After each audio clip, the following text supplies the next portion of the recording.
It's, give me 1 second to get us muted when it comes up.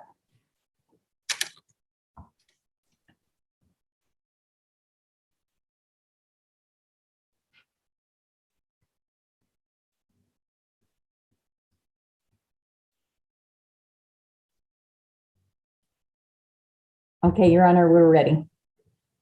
All right, thank you. This is case CR 22-21-1623, State versus Chad Guy Daybell. This is the time we have set for a hearing on the state's motion that was filed on the 20th. It's a motion to correct case heading and clarify the court's order dated August 6, 2021. Appearing for the state on this matter is Lindsay Blake. I believe you're going to be arguing the motion. Is that correct, Ms. Blake? That is correct, Your Honor. All right, Mr. Wood and Ms. Smith are also appearing for the state. Appearing on behalf of the defense is Mr. Pryor. Mr. Pryor, your client is not present. Does he intend to appear at this hearing today? He does not, Judge. Thank you. All right, did you advise him of his right to be present for this hearing this afternoon? I did, Your Honor. And is it your representation then that he agreed to waive his right to be present for this hearing? Yes, Judge. Very well. We'll excuse his presence then. Mr. Archibald is here representing the co-defendant in the companion state case, which is case 21-1624. Mr. Archibald, do you know if Mr. Means was intending to appear today? Your Honor, I talked to him this morning. He was on the road. He didn't know if he'd be able to appear or not. I understand this hearing is not in the Lori Vallow case today since the case has stayed, but just in Mr. Daybell's case only. Okay, very well. I think we've got all counsel present and accounted for then. So at this time, the court has reviewed the motion. I'll note it was filed just 2 days ago, but that was on a scheduling order the court discussed with counsel. So there would not be an objection to hearing this on shortened notice since the issue had been raised previously. So with that in mind, I would indicate there's not any filed response. Are you going to present argument in response, Mr. Pryor, or did you file anything in response? I don't anticipate a response, Judge. Simply what I anticipate saying basically is the manner in which this court is conducting this process, we find appropriate, and I'll leave it at that. Okay, thanks, Mr. Pryor. So Ms. Blake, if you'd like to present argument on the motion at this time, please do. Thank you, Your Honor. I would indicate, just so the record is clear, the same motion was also filed in Ms. Vallow's case number as well. Given the nature of her case being stayed, the state understands that we will not hear it in that case today, but the same motion is currently pending in case numbers ending in 1624. Okay. So as the court noted, the court and counsel has received a copy of the state's motion, which was just filed a couple days ago. We recognize that as a pretty quick filing. However, this is an issue that the state has continued to bring up and have concerns with. It's the state's position that this case was, while we have two case numbers, that this was actually returned as a single joint indictment. It was the state's intent and the state's prerogative to choose to file it as one case, present it to the grand jury as one case, and request a single indictment be returned, listing both co-defendants in one case number. Ultimately, this ended up being split into two case numbers at the outset of the case. As time went on, the court did issue an order on August 6th, kind of explaining that. However, it has still left the state with a couple concerns. So the state looked at Idaho Criminal Rule 8, which deals with the joinder of offenses and joinder of defendants. So specifically, we're looking at the joinder of defendants. We do have multiple offenses charged in the same indictment as well, though. But with regard to the joinder of defendants, the state's interpretation of that rule is that if it's a common scheme and plan, the state has the option to file as one. I think there's multiple cases that discuss severance, and they talk about severance under two different theories. The first theory would be, or the first argument would be under Rule 8, under Idaho Criminal Rule 8, if a party wanted to argue, and generally that would be the defendant, wanted to argue that there was not a common scheme or plan or series of transactions, and that the case was initially improperly joined. A court could determine that that was the case and separate them. It appears that a court may also have the option to determine that they feel that it was improperly joined under Criminal Rule 8. The other way in which a case can be severed in Idaho is under Idaho Criminal Rule 14. And I know that we're not arguing the severance today, but I think there's some crossover between these two issues. And so the state had discussed that as well. What's unclear under Idaho Criminal Rule 14 is if a court can sua sponte sever a case or if it needs to be a motion brought by one of the parties. Case law in Idaho continually specifically refers to the burden being on the party bringing the motion, and most often that is the defendant. So it's unclear from case law the interpretation of that Criminal Rule 14. However, what does appear to be clear is if a severance is requested under Rule 14, or if a case is severed under Rule 14, that there has to be a finding of prejudice, or there has to be some prejudice to either a defendant or the state. Most of the case law in Idaho really deals with whether or not the joinder of offenses was prejudicial, more so than really getting into the joinder of defendants, whether or not that's prejudicial. So in this case, where it sits right now is we have two case numbers and two tracks, but they are supposed to end up in trial together. So there has not been an official severance granted, but it appears to be a partial severance because we have two different tracks of the case.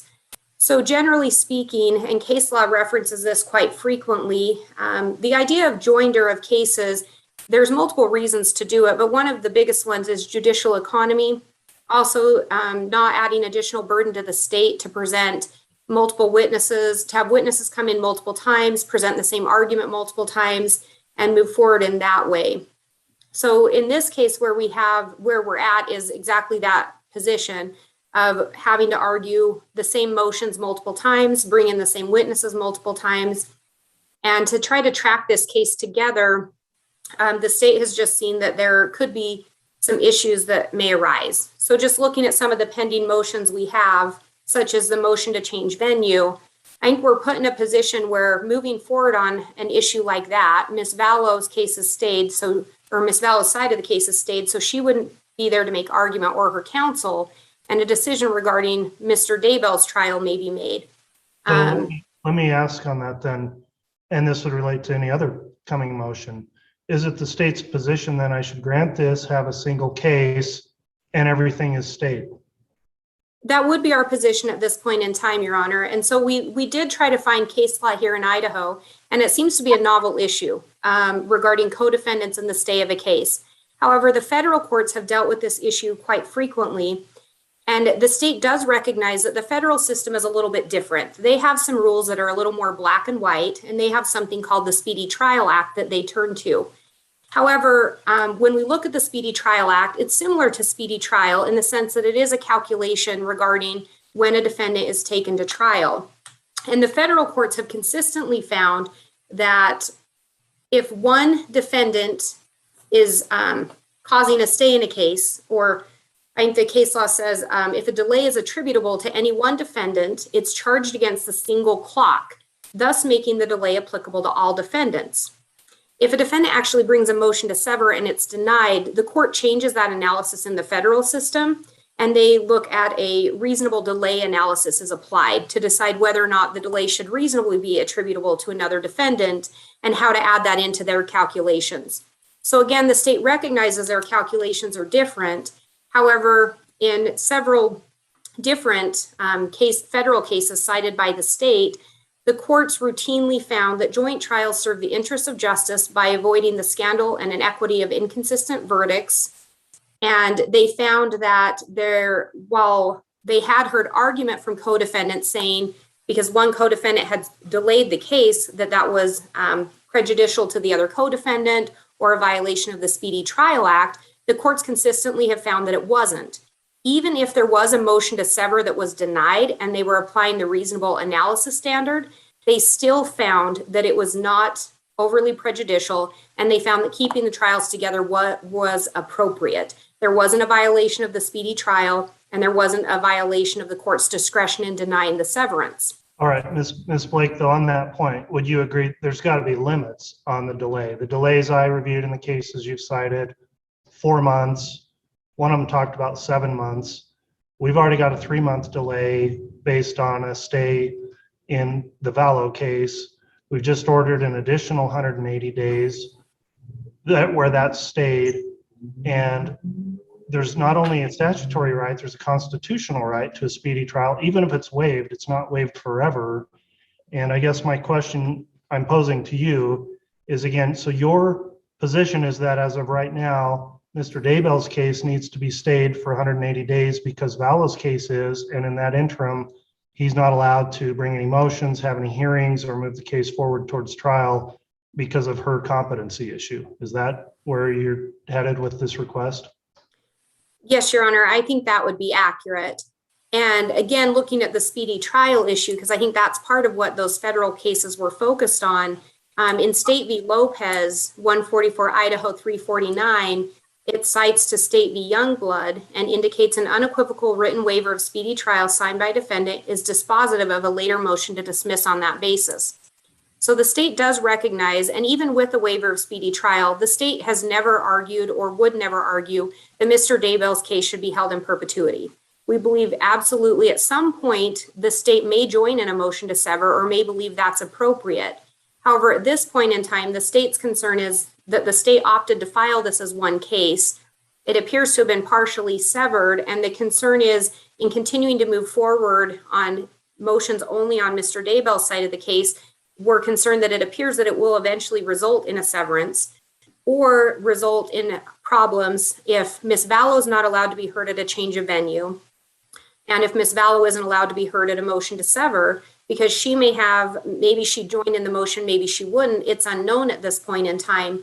But it appears that if we go forward with these motions, then we run into the problem of, do we violate some of her rights in not allowing her to be heard? And one of the other pending motions is with regard to the consumption of DNA. And part of the problem there, and I think Mr. Wood briefly addressed this at the last hearing, is the concern is if the motion is granted and allows the court to consume the DNA, then would we be barred from using it against Ms. Vallow because she won't be allowed to be heard? And so I think it results in some concerns that way as well. So the state wouldn't argue that this should be held forever in perpetuity or stayed forever, but we do believe that it is appropriately filed as one case, and unless it's severed under either the analysis required by Idaho Criminal Rule 8 or Idaho Criminal Rule 14, and there's a finding of prejudice or a finding that it was improperly joined at the outset of the case, that it would remain joined at least in the interim. Again, the state recognizes this position may change and at some point this may need to be addressed, but we believe we're early enough on in the case and that case law clearly supports joinder of trials, even if there are co-defendants and even if there is a delay by one co-defendant, that it doesn't automatically require any kind of a severance. And we're just concerned about that. In addition, the other concern of the state is with the current order and to only file documents in each respective side of the case, the concern is if this does go to a joint trial, which is the current order, the defense right now is deprived of seeing some of the filings. The state at this point has been providing courtesy copies, but I think currently the defendants may not be getting copies from the other defendants' filings because we're filing in two separate cases. And in moving towards a joint trial, it would appear that that may be problematic if defense is not aware of all the filings that have occurred in a case that's going to trial together. So that was the other concern that the state had. But I think that covers essentially, as I indicated, I know we'd provided the motion that has some other case law and things. And if the court has additional questions, I'm happy to answer them. But that would be the state's position at this time, is that it should be joined back into one case number, one case heading indicating both co-defendants, that the cases should run together, meaning all filings should be done in one case number, all hearings should be held in one case, and we should proceed forward. Again, the state's position could change depending on the timeliness. We do recognize that at some point it may be more appropriate to sever them or to move Mr. Daybell's case forward, but we think we're still early on in the proceedings to have that requirement right now.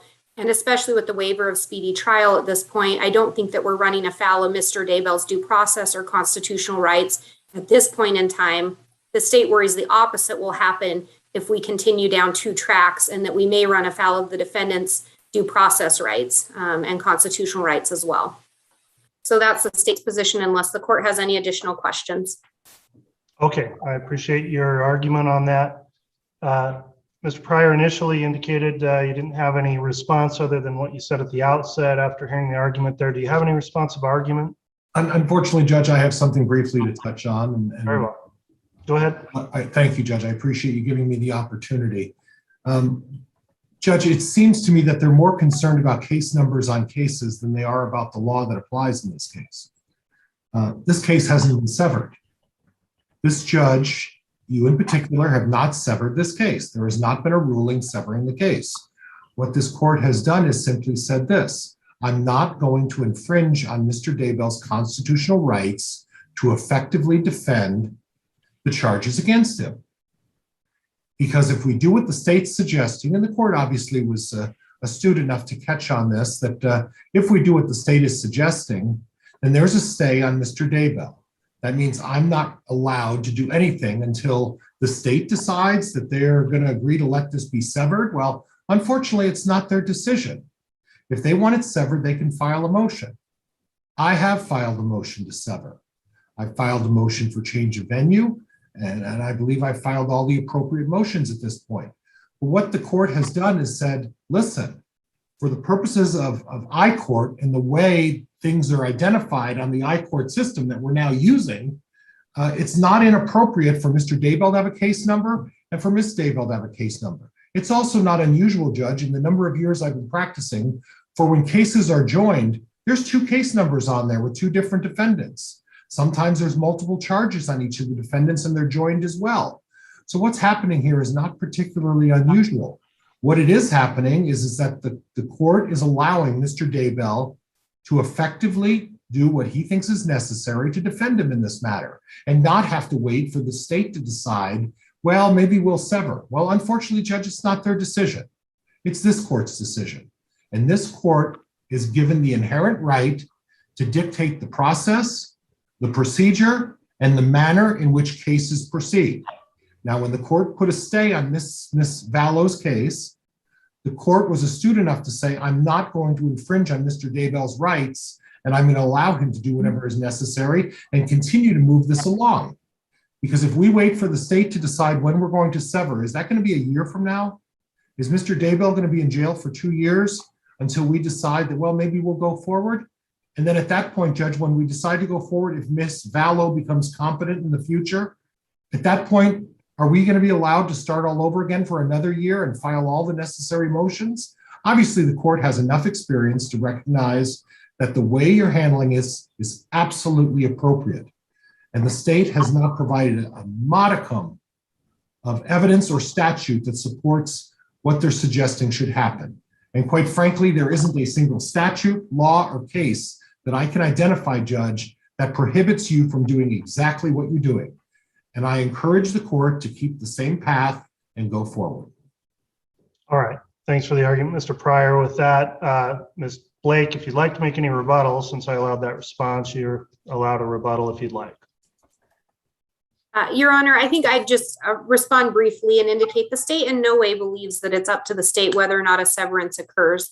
As we indicated, pursuant to Idaho Criminal Rule 14 and or Idaho Criminal Rule 8, that decision would be in the discretion of the court. Case law indicates with regard to Criminal Rule 14 that the burden is on the party bringing the motion. What the state simply indicated is at some point the state may be in a position of believing that a severance is appropriate and requesting that or joining in a request from defense for that.